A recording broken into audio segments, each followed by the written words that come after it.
Hello Empire, Garrett here with this week's Regent's Corner. As you can probably tell, I'm changing the camera angle because I want to try a little bit of a bird's eye view for this project video.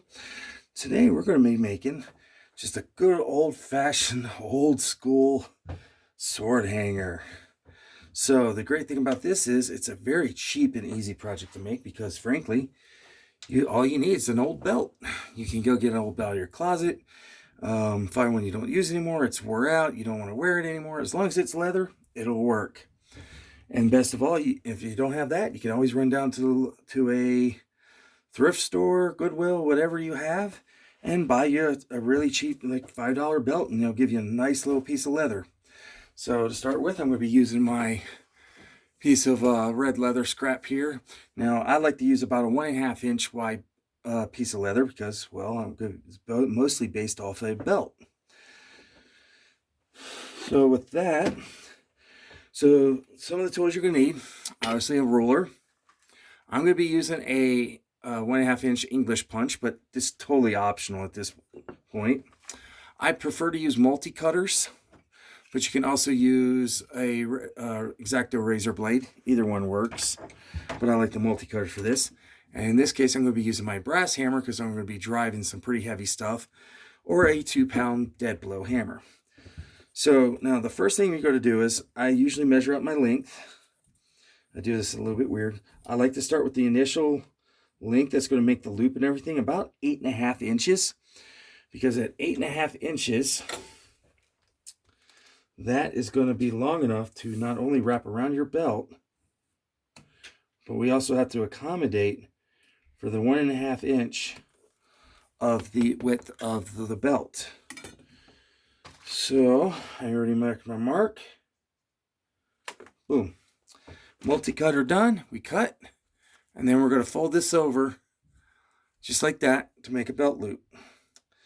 Now the important thing here is because the next part, we're going to flip that inside.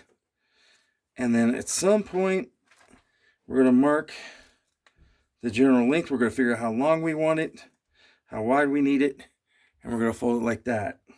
This leather is pretty stiff. It's why it's scrap. But I'm thinking we're probably going to end up with probably another 8 inches. Let's make it 9 for fun. Because the nice thing, you can always make it longer. You can cut longer and make it shorter, but you cannot make it longer, unfortunately. It's really hard to add to leather. Now, another pro tip is I would recommend having a sword, dagger, whatever you're actually hanging on. So that way you can experiment and make sure. See, that's probably way too long, much too long for my personal taste. If you can see how much longer that is. But that's okay. We can deal with long. Like I said, long is better than short. So I'm going to set that aside. I'm going to take my piece here.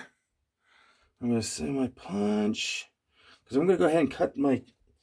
And the reason why I like to use a English punch is it gives you a nice point. Now, if you don't have a punch, you can just round it off. You can just eyeball it with a razor knife and just make a mark. This I make it nice because it's much easier to take off and pop easier to get your thumb under there and release it and pop it off when you're when it's on your belt. So now the next thing is a little thing, attention to detail here, is when you have it, do you want it to go left-handed? So if it's, let me put it this way. So this way, it would be on your left side. If you put it the other way, it will be for a right-handed side. So that way, when it folds over and it sits on your right hip, you'll be able to pop it with your right hand and go. Now, if you want it on the left side, you got to put it direction of the left. So we're going to go with the right-handed side. So it's the opposite. So it's going to be the opposite away from you. So if you're looking at it, it should be, if your pointy end is on the left side, you have a right-handed release. Now we're just going to kind of eyeball, put the thing together. Boom. Now, it can be super long like this. We can shorten it up a bit, and we probably are. I'm probably going to take and see how long this ended up being. Yeah, that was 9 inches. Yeah, about an 8-inch is what we're going to end up probably be what this one's going to be, but it's all up to you. This is yours. You can make it longer, you can make it shorter. And the great thing is it does not have to be exact. So none of this is precision here. A lot of times I just eyeball everything, but we're just going to kind of once again eyeball it.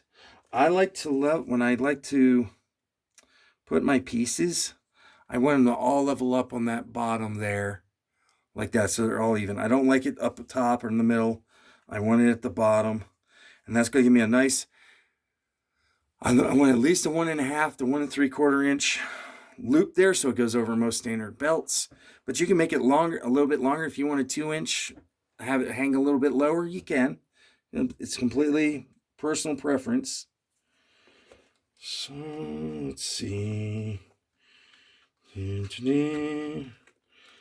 So I'm doing the overlap here because I want to center it or get it somewhat centered so that this away. And then what I'm going to do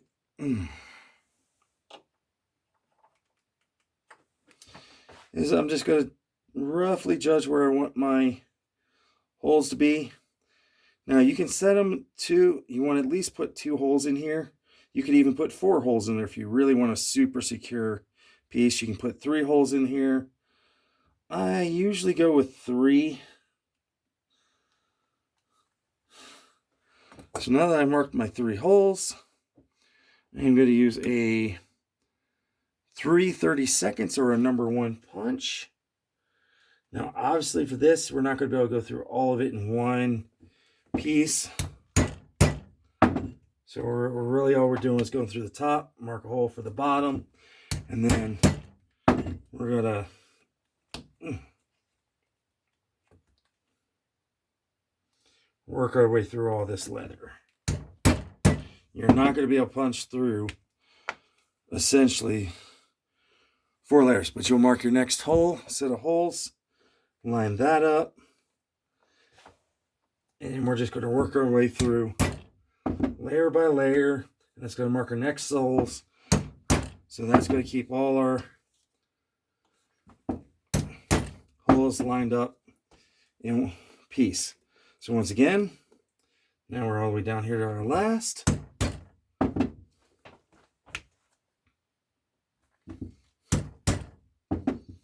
And obviously I'm using my brass hammer. I really like the weight of a brass hammer, and it doesn't destroy the tools as much as there, and it's a lot more durable than, say, a dead blow, but you can absolutely use the dead blow. So now we have our 3 holes that we can line up. There we go. So you see, we'll have the 3 holes that we can line up and match up here. And so we'll get to that in just a second. Next part is, obviously we're going to want to do this to install this button snaps. Now for the snaps, I'm using a line 24 snap. It's a fairly, one of the larger size. And for this, I'm going to use a 1/8 inch number 2 hole punch. And from here, usually what I like to do is put my cap on there and just get an idea of how I want it. You don't want it way out here so it's super close there. You don't want it way back here. I like to have it about a finger's width. That way I got enough for my fingers and thumbs to catch it, and it's close enough that it's gonna be a nice there, but it's not too far, not too close. I usually make I use the back side, press it in there so I make a little mark.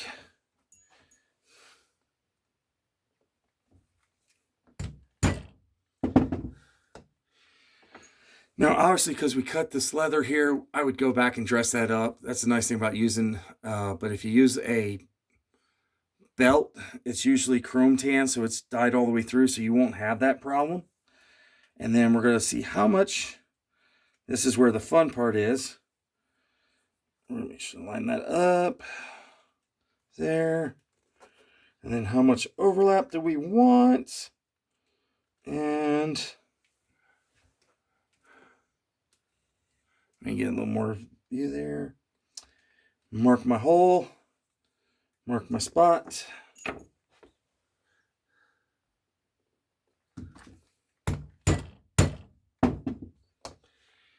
And now we have the hole. Now for rivets, we're going to be using...